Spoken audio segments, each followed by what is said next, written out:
14 June 2024 శుక్రవారం. ఈరోజు ఉత్తర పల్లి నక్షత్రం. ఈ నక్షత్రంలో జన్మించిన శిశువుల యొక్క జీవితము రవి మహర్దశతో ప్రారంభమవుతుంది. ఈ నక్షత్రంలో మొదటి పాదంలో పత్రికలు జనించిన ఇలా సోదరులకు దోషం కలుగుతుంది. ఈ దోషాశాంతికి మహాన్యాస రుద్రాభిషేకము, నక్షత్ర నవగ్రహ జపదానాలు చేయవలసి ఉంటుంది.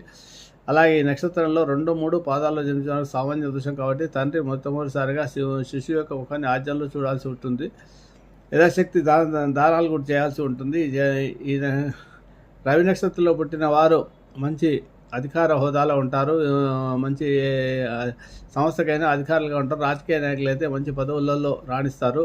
మంచి పలుకుబడి, కీర్తి ప్రతిష్టలు ఉంటాయి. ఎవరికైతే రవి జాతకంలో ఉచ్చలో ఉంటాడో వారి జీవితంలో చాలా ఎదుగుదల ఉంటుంది. కానీ వీరు క్రమశిక్షణ, డిసిప్లిన్ ఎక్కువగా పాటిస్తారు. కఠినంగా మాట్లాడతారు. ఇతరులను కూడా తమ దారిలోనే ఉండాలనే లేదా కటువుగా మాట్లాడి వాళ్ళ ప్రవర్తన వల్ల ఇతరులను బాధిస్తుంటారు.